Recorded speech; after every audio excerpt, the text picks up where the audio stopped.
Hello, everyone, and welcome back to DC Talks. I am your host, Drew Kreisman. With me is my brother, Ira Kreisman, and on this episode, we continue our conversation on Don Bluth's The Secret of Nimh, one of our favorite childhood films, and really still one of our favorite films to this day. It's probably been a little while since we watched it, but this movie rocks. I don't know why we gotta, separate things into categories like that. Somebody recently sent me on the Final Fantasy Weekly Twitter a great C.S. Lewis quote. Never my favorite author of all time, but it's that fantastic one where he talks about when he became an adult, he gave up certain childish notions like the need to have to be an adult about everything. Right. Yeah. Right. I love that quote. And it's just like some stories are just great regardless of what age you are, and this is one of those.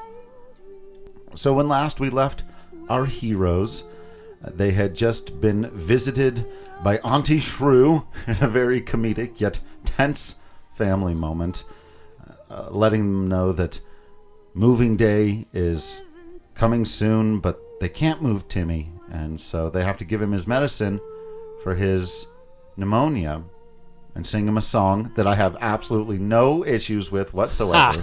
I believe is just stunningly gorgeous in every conceivable way. Uh-huh. But it was a very sad and somber place where we left it. I think, Ira, we may even have ended our last episode on like the little girl asking, "Is Timmy gonna die? Is Timmy gonna die?" Good Oh, Lord. jeez. This is tough, Yeah. man. It is. But it's a pretty peaceful moment. We talked about how this is basically the end of Mrs. Brisby's first adventure. Yeah. She kind of goes through a cycle of adventures. And so it's a nice quiet moment because we're about to have another big scary moment. Yeah. So we cut now to the Fitzgibbons farm. We're focused on the top story, that third story, which I think is meant to be an attic or a storage place. Yeah. And we get this flute musical cue. It's a flute solo. Yeah. It's the clandestine, intriguing flute riff. Yeah, exactly. and the window squeaks open, and an extension cord comes down and slides down over this little roof down to the second story. It's interestingly filmed. Animated. That's exactly to the point, right? It's like it's done like it's a real movie. Goodness gracious, Drew. I'm leaving all this in because it goes to highlight that those such distinctions are such nonsense. And when you take the time to animate something in such detail, even something so small as a person just lowering an extension cord out of the attic, for whatever reason, this particular set of images has always stuck with me as being evocative and something that you would see in a live action indie art house film just because the director had the idea that they wanted to put a camera in a certain way and kind of film this extension cord sort of coming down but also going right at the camera. And it's just, it's a fascinating, purposeful decision to make where in a lot of things, either animated or live action, sometimes it's just, I don't know, put the camera where you can see everything. Right, yeah. And then following the extension cord are rats. Now, we've heard about the rats, and we've heard from Nicodemus, but this is the first time we see them stealing electricity, essentially. Yeah. And then we get a voiceover. It's Mrs. Fitzgibbons. Yeah, the humans. There are humans in they this. don't get names. No. But it's different than Mrs. Brisby not getting a name. But we've already had that discussion. Right. So I do think, though, that this is an interesting reinforcement of that theme of not listening to women. Yes. Because she's talking to him about a thing that happened today, and he is barely listening to her. Right. And she pulls down the curtains as she's given us essentially this exposition about what Nimh is, and I'll start quoting it here in a second, but she pulls the curtain down just as the rats are traipsing across the windowsill with the cord. Right. It's perfectly done. We barely see her at all, mostly Right. in shadow, especially once she closes the curtains. And we don't see him. We do Right. not see him at all. He's in bed. He's just a voice off screen going, yeah, whatever, with everything that he says. So what she says is, a man came by today from Nimh. Nimh? Because he's tired. He's had a long day. Yeah, you know, the National Institute of Mental Health. He was asking if we had noticed anything strange about the rats on the farm. Well, I said, no, nothing unusual. And he goes, Beth, I have to get up early. so he is not interested. Right. But that's also a hint of what's going to happen when he gets up early, because farmers got to get up early. Right. And she says, oh, it gave me goosebumps to hear him carry on that way, like the rats might have some horrible disease. Aside from emphasizing the theme of not listening to women, she is explaining what Nimh is. Right. And we know that the rats are from Nimh, sort of, and that there's something going on with the rats. And at the same time, we're getting the rat stealing this extension cord out of the attic of the house. Yeah. We also get the sense that she might be a Final Fantasy villain because she just described consciousness as some horrible disease. Ooh, yeah. I've got more Final Fantasy comparisons coming up. Oh, good. I was worried we weren't going to have enough in this. So the rats get the extension cord down into the yard, and they carry it into the base of the giant rose bush that they've got in the front of their house. And the rose bush flickers with lights at the base over and over again, two or three times, I guess. Yeah, another memorable image. It's just really cool. The night passes, we fade into morning, and we get this long shot of the Brisby home. There's dark gray clouds in the background. Ominous. The grass is more yellow around the house than it looked last night. Maybe it was a cold night. Mm-hmm. They do this a lot in this movie, and I think it's to emphasize how small our heroes are, but there's this dew-soaked spider web in the foreground on the right that is really cool. Yeah. And in the background, we get our first real focus on the stone. The stone is going to become very important, and it sort of looms over in the background of this house. It's a great curved piece of rock. It's almost like a giant talon sticking up out of the earth. Yeah. And in the background, we can hear a motor not quite starting. It's getting ready to start. A series of ominous images in a row that, as you describe them, like watching it, I think it works on a subconscious level, but literally just hearing you describe them out loud, it's like literary device of the gray clouds, literary device of the spider, which is going to come up again. All of these things kind of lining up, and then capping it off with the starting of the engine, which is going to be a massive thing here, is really cool. So we go to the interior of the bedroom. We see Mrs. Brisby in bed. She wakes up. She hears the sound, but she's not quite sure yet. She slips out of bed. She's not wearing her cape, her bright red cape. And I bring it up because, one, it's weird to see her without it, but also because so often animated characters just wear the same thing every time because that's easier to animate. Yeah. But because she's the hero, she gets more. We talked about the colors, right? Sometimes she's in shadow, sometimes she's underwater, sometimes it's brightly lit. So she gets more palettes, she gets more character models. She slips out of bed. We see that just to the left of her bed is Timmy's bed. He's still asleep. She pulls on her cape. We shift to outside. It makes it clear that the old rusted out pan on top of the cinder block is the sort of entry hall of the house. She comes out of that. We get a very tense, nervous music. And she goes out to the stone and climbs all the way up on top of it. And she's sniffing about. And she's looking around. And she knows something terrible is about to happen. And then Auntie Shrew sneaks up on her like some sort of a monster movie fake out. Right. It's like, oh, jeez. Come on, Auntie Shrew. Don't sneak up on people like that. Don't you know what kind of moment this is? Right. Are you listening to the soundtrack? Honestly. So, Auntie Shrew, who really isn't so bad, and we'll get to why here in a bit, but she says, "What did I tell you? Moving." And Mrs. Brisby says, "It can't be.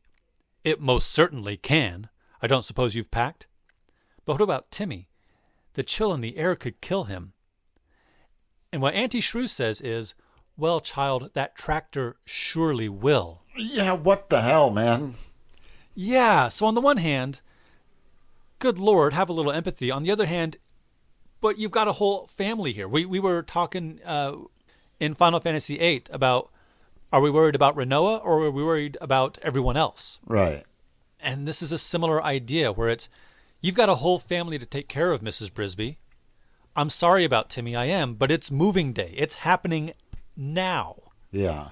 So I see both reasonings, I guess. Sure. She's being very pragmatic about something it's difficult to be pragmatic about. You know, being utilitarian. It's a trolley problem, right? Do you sacrifice one child to save 3 children? It's like, that's horrible. And, of course, Mrs. Brisby is going to do everything that she can to try to break the trolley and not let that happen at all. Absolutely. Right. And there is something to be said for, yes, taking him outside might kill him, but leaving him there absolutely will. So take the lesser dangerous path, I guess. Right. But like you said, Mrs. Brisby is set to break the trolley, which is an excellently put metaphor. Yeah, because she's literally going to go after the device that is hurtling at them. So the tractor starts, and Auntie Shrew, this is her time. This is what she's here for. She sprints down the stone. Time to shine, man. Yeah, she's running through the field screaming, this is it. The plow is here. The British moving are coming. Day. The British are coming. Everybody run. It is moving day. Yeah. So there's sort of this idea, like, over the winter, when you let your field sit, of course animals are going to move in. And when you start up the plow, and you start up the tractor, you're going to scare them off. But not all of them are going to make it. And actually, there's something to be said for, a certain amount of compost is made that way. Sure. Okay. But usually the mice don't have, painted archways in their homes. Sure. Singing songs to their children and stuff. Exactly. But it does, well, we'll get to that here in a second. So the rabbits start thumping on the ground as warning, which I thought was really interesting. We talked about how maybe that rabbit wasn't intelligent, but certainly they seem to be now. They're not wearing clothes. They're not singing songs, but they're letting everybody know the wildlife all flees. There's frogs and quails and rabbits and I think moles and such. Yeah. So we get this scene of everybody running from the disaster that is barreling toward them. Yeah, scariest tractor of all time, man. It really... No kidding. So we cut to Mrs. Brisby, and she's leading 3 of her children out of the house. Timmy is not with them. Auntie Shrew comes to... Because she's not going to let them just get destroyed. Right. For all that we were making fun of her, she's going to come back for them. She's aggravating. She's not evil. Right. So Brisby hands the kids off to Shrew. Auntie Shrew says, go get Timmy. And Mrs. Brisby says, go with Auntie Shrew. I've got to try to stop that thing. Yeah. So Shrew is, get the kid. And Brisby's like, I'm going to stop the natural disaster. I'm going to get the tractor. Right. And Shrew says, wait, you're out of your mind, Brisby, come back. True. So then we get this long scene of Mrs. Brisby trying to stop the tractor. Yeah. Except that this is like if in Final Fantasy 7, yes, if at first level you went up against Emerald Weapon. Right. Sure. Yeah. Right. Like she's got no levels under her belt. Yeah. She's got a lot of spunk, but no way to do this. So we cut now to Farmer Fitzgibbon on the tractor. We got this low angle. There's all this grass and stuff in the foreground. And the tractor is brown and red, and the sky is all shadowy and gray. And it's sort of rusty sepia tones.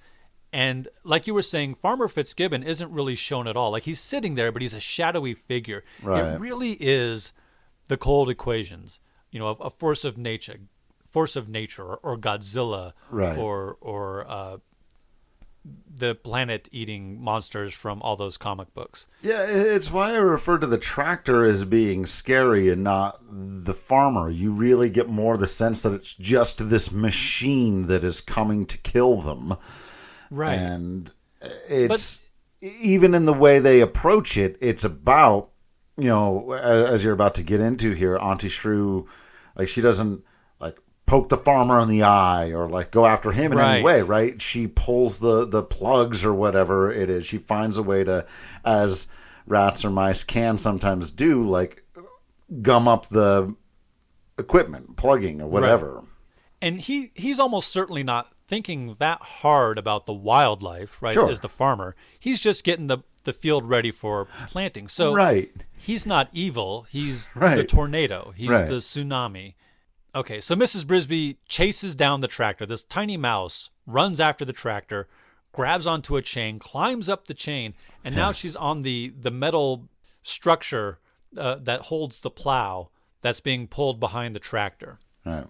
And the whole thing is shaking and rattling, and she nearly falls off a couple times, and then she slips and she grabs onto this a cord or a cable or something, and she hangs there for a while, and she looks down. Never look down. That's the first rule. She's right above the circular blades of the plow that are digging up the earth. Yeah. Like the murder if she machine. Slips, that's it. Mm-hmm. And just the wide-eyed terror animated on her face is amazing. Kids movie. Yeah. So she climbs back up and she gets to a more stable part of the tractor and she just freezes. And now we cut to Timmy, because Timmy's still in bed. Yeah. Sleeping peacefully. The bedroom is dim. It's very peaceful. But then debris starts to be shaken from the ceiling and falls around him. So we know that it's not long now. The tractor is close enough to shake the cinder block house. And then Auntie Shrew shows up.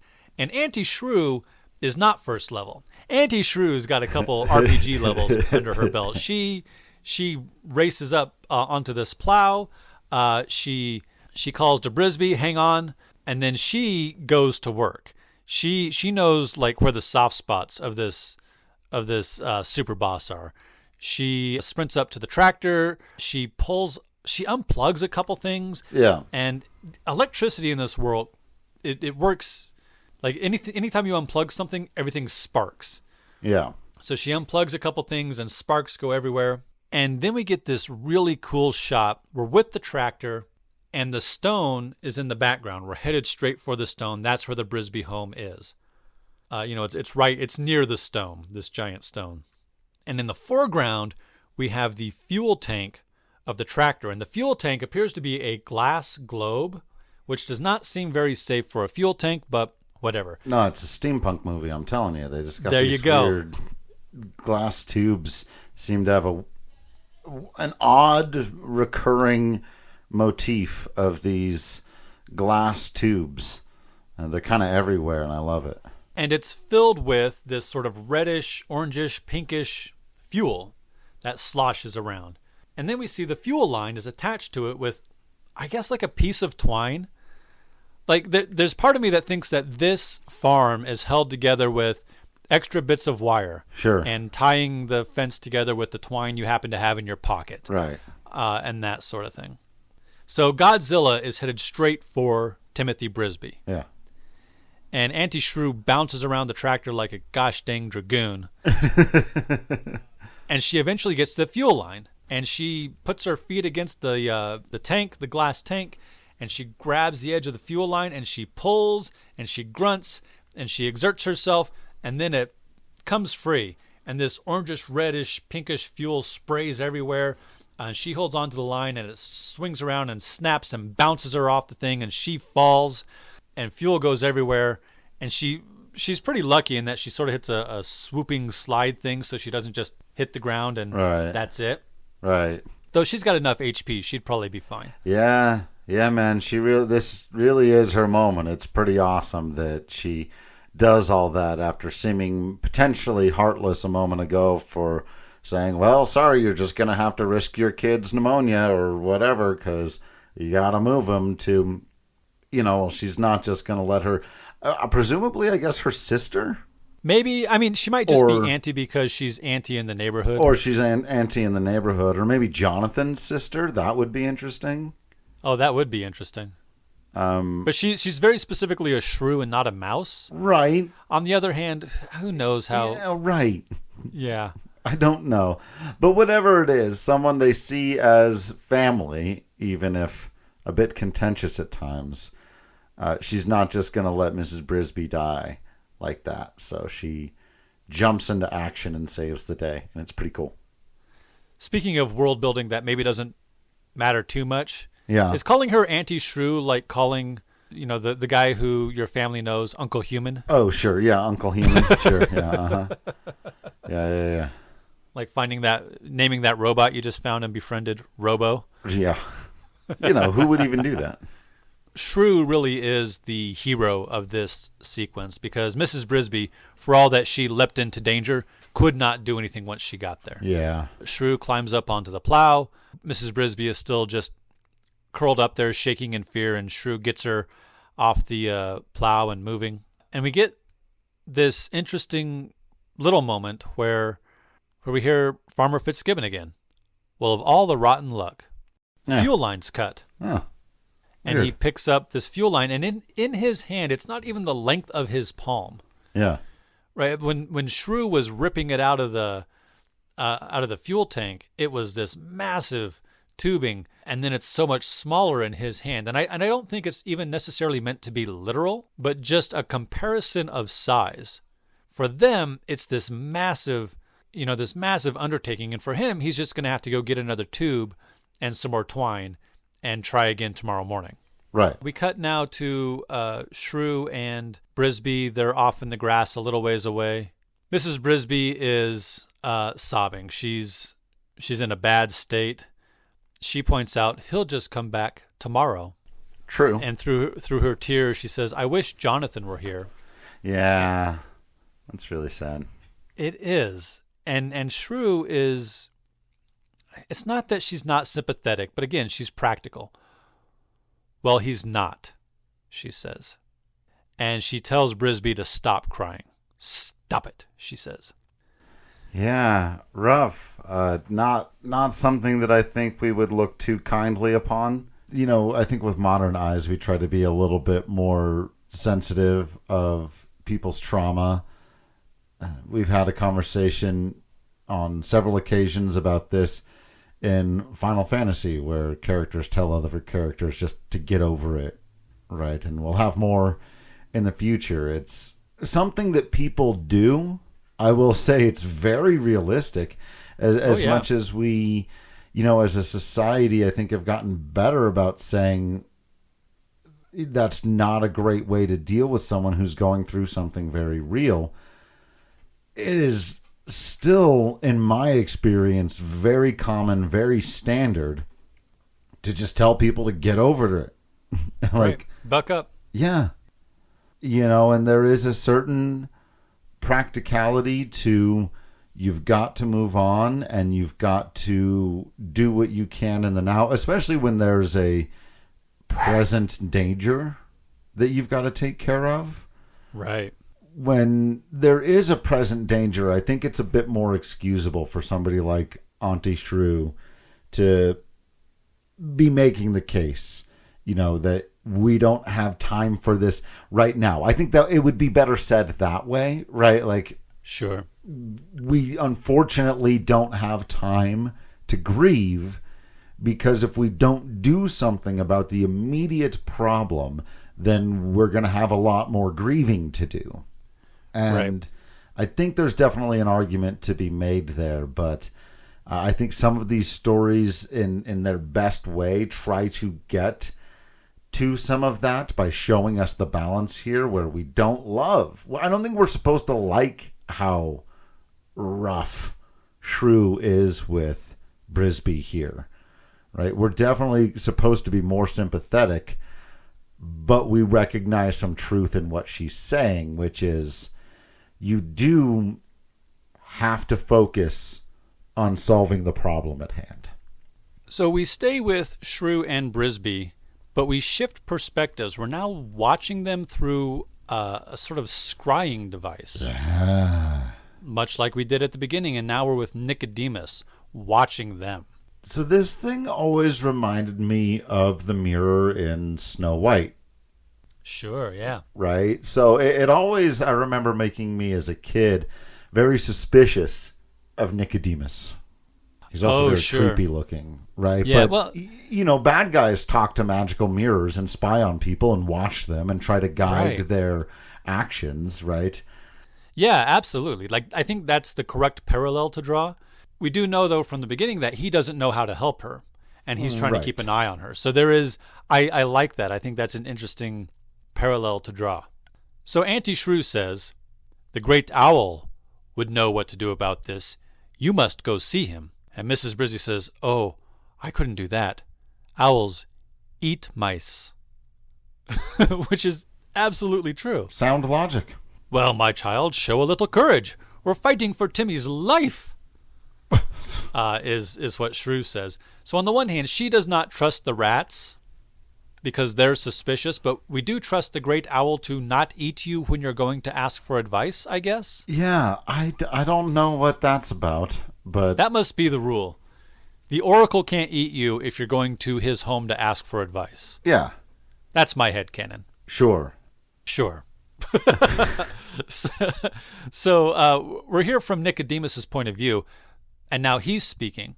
"Jonathan, your wife, I fear, is in desperate trouble. A visit to the great owl may indeed be profitable then. Go to the great owl, Mrs. Brisby. Go there." Go. He starts waving his hands around like the wizard from the Fantasia. So, and like wind starts blowing, so he's like casting a spell on her to encourage her to go see the owl, I guess. Or something. Or maybe he's just a creepy dude.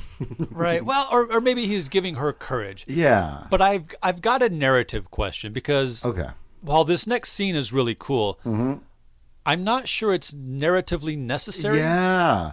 I noticed that this time around too, especially as you just put it. It's like you could have just had Shrew say, "Go to the rats." Right. But she doesn't trust the rats. Right. And quite frankly, a lot of people don't seem to know about the rats, just that they're around and that they're creepy. Sure. So maybe Nicodemus knows that she would never come to him if she didn't go see the great owl first. Sure. That's the best I got.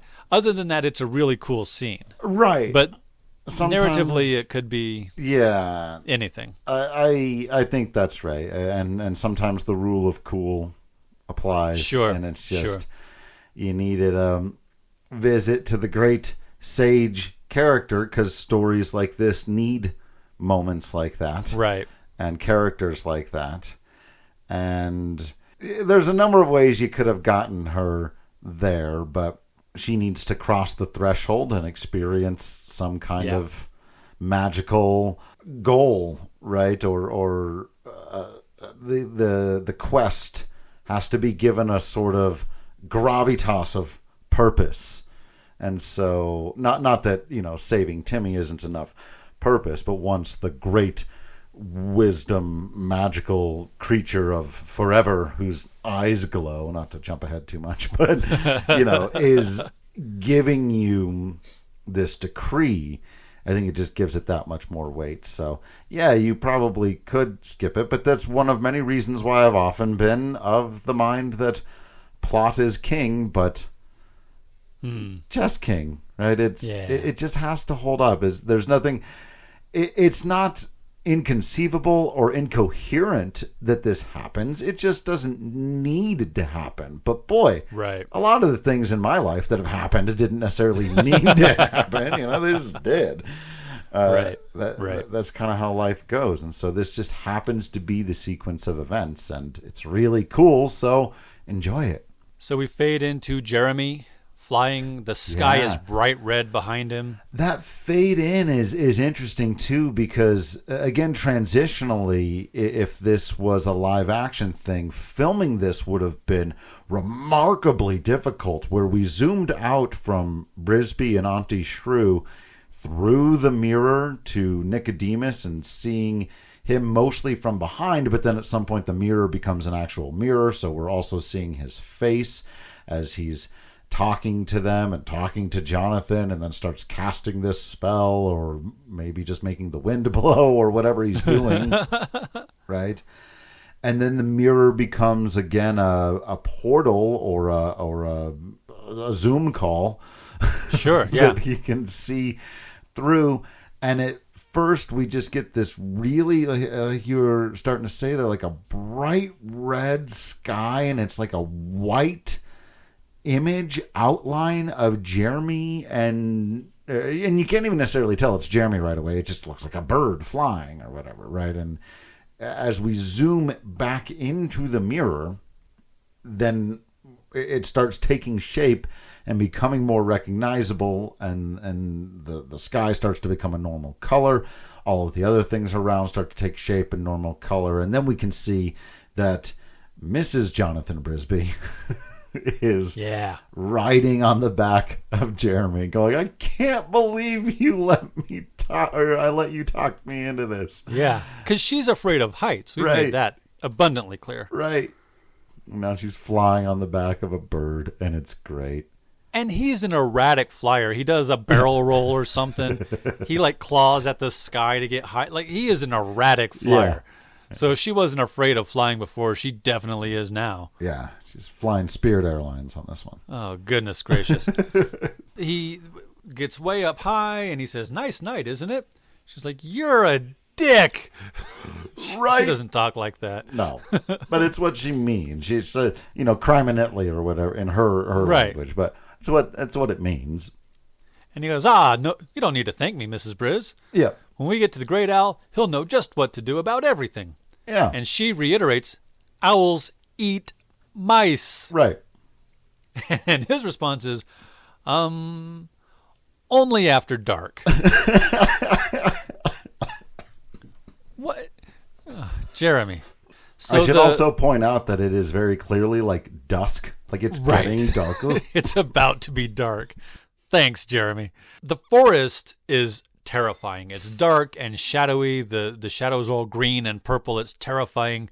It's still early spring at best, so almost all the branches are bare. Yeah. They fly into this forest, and Jeremy lands. Mrs. Brisby is hanging on to one of his claws, which is a really cool set of animations, because they could have just had her be on the shoulders the whole time, but now she's going to be carried in a claw at one point. Right.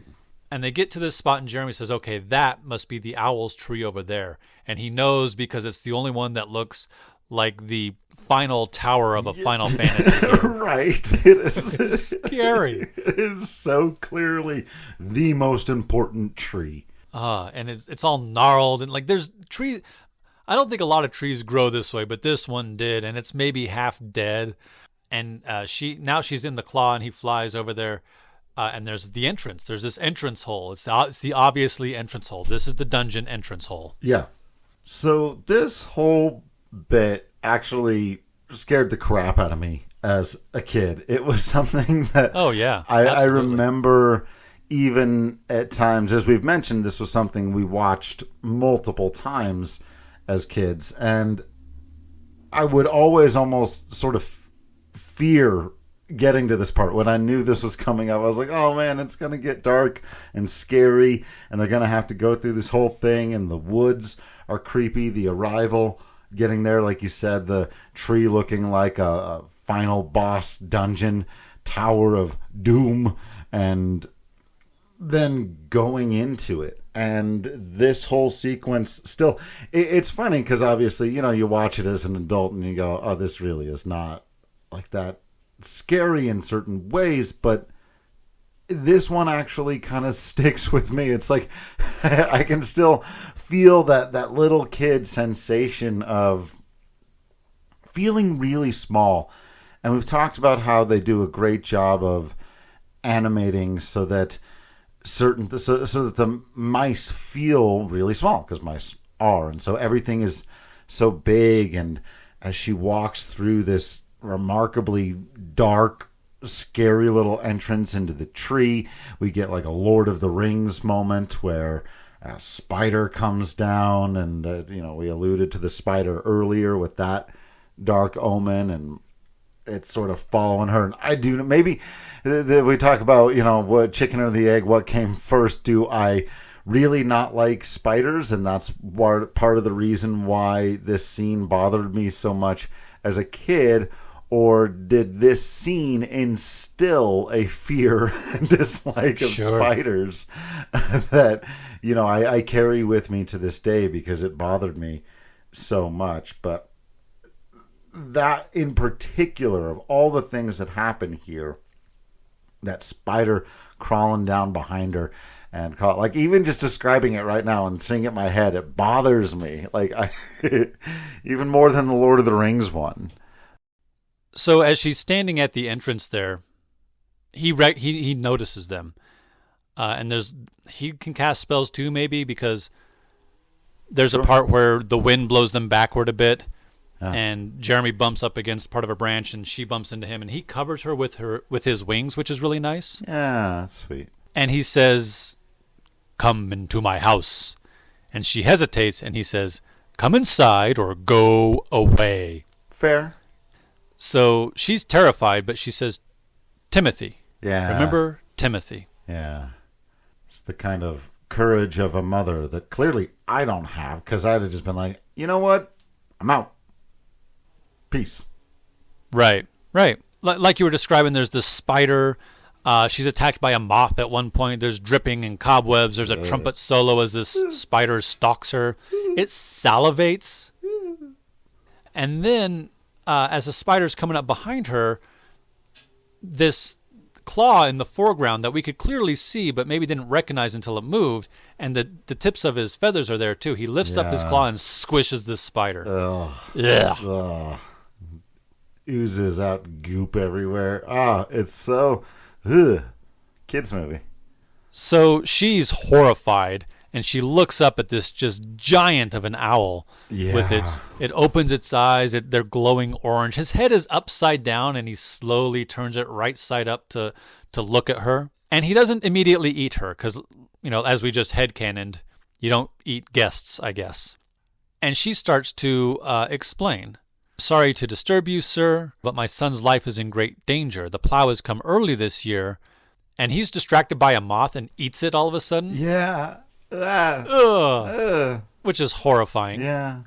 So she explains again, "The plow has come early this year," and he interrupts with, "Move your family."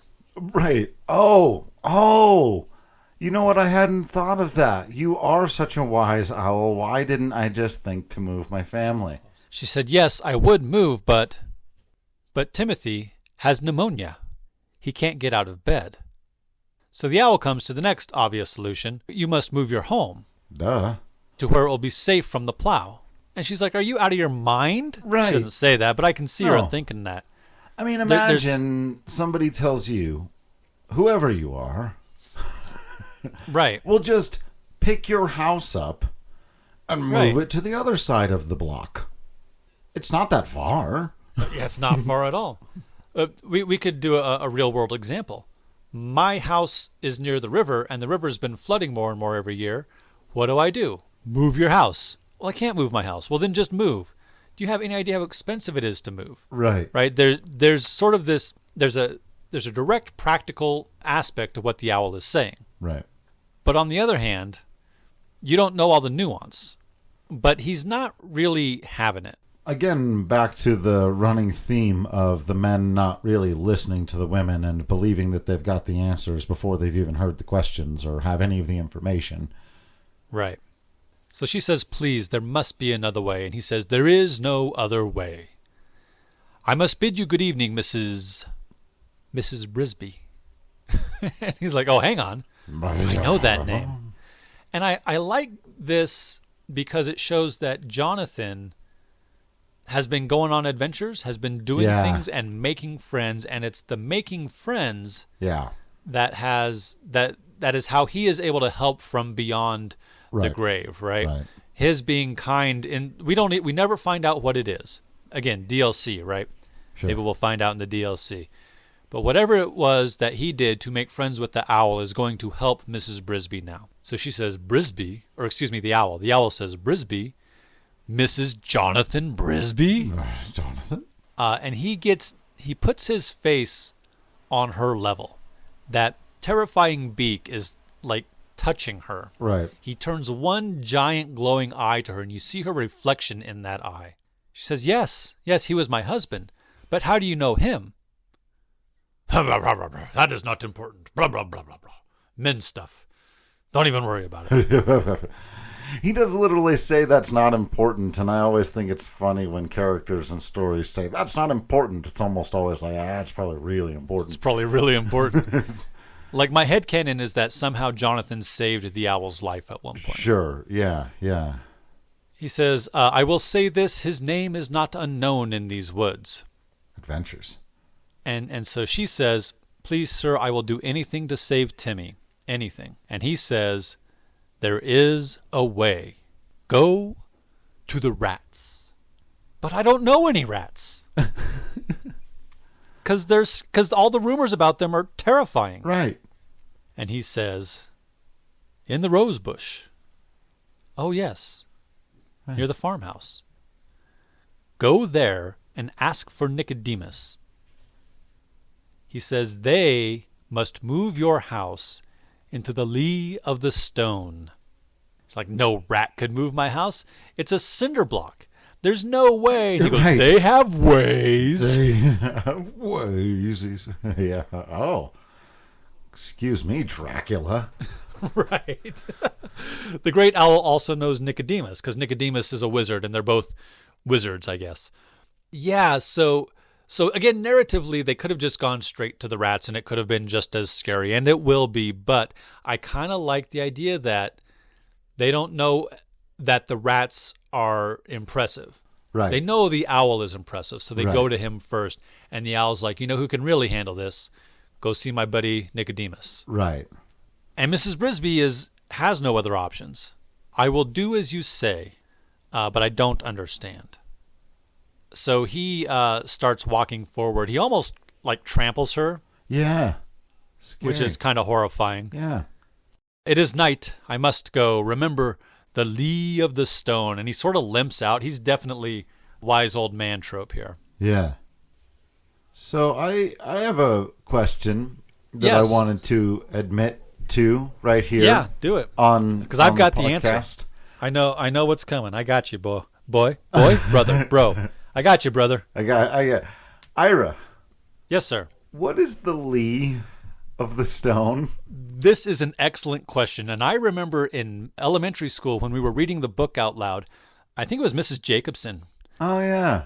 She got a piece of chalk on the green blackboard and drew a big old circle and said, here's the stone, here's the farmhouse. If a plow goes this way and then this way and then this way, there's going to be this part near the stone, because you can't get too close to the stone with the tractor because you don't want to bang the plow on the tractor or bang the plow on the stone. Right. And the stone sort of curves over.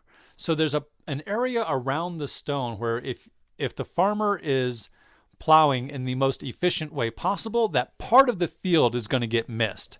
And that's the safe part. So lee is an old English word that would mean protected by, right? The lee of the bay or the lee of the cliff, where the rain and the weather don't come in, or don't come in near as much, because if the wind always blows from this way or that way, it's going to miss this little section here. So the lee is the protected part of whatever. And in this case, the lee of the stone is going to be where the stone protects this particular part of the field from the plow, because it's just not practical to get the plow in there. Fantastic. What I think is great is that even though I never bothered to look that up from the time I was a little kid until this moment today, just learned all of that, through context clues, you more or less figure that out, right? You understand that the lee of the stone is a safe spot. I didn't know specifically what it meant, and that's a really cool explanation. I'm glad that I know that now. But for the purposes of the story, and we've talked many times before about how Don Bluth does such a great job of just trusting that either kids will know, will look it up, or will figure it out enough that they understand the more important point of the story, which is you've got to get your family into this particularly safe spot. That safe spot is called the Lee of the Stone. It could also be called Camelot, right? It's just a phrase, because I remember the phrase. And, and associating they say it several times. That phrase with a very positive, safe feeling. The Lee of the Stone. That's where the mice can be safe. That's what I know it is, right? So, yeah, I think it's really cool that they would include a phrase like that, and that, like you were saying, say it many, many times so that you more or less get it as a kid.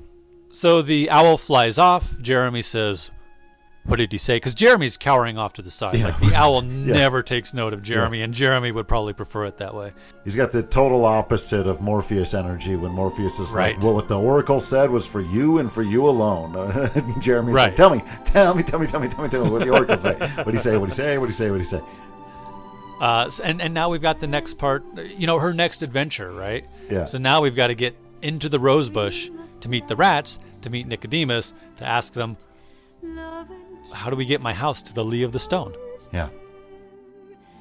Trust your heart. Trust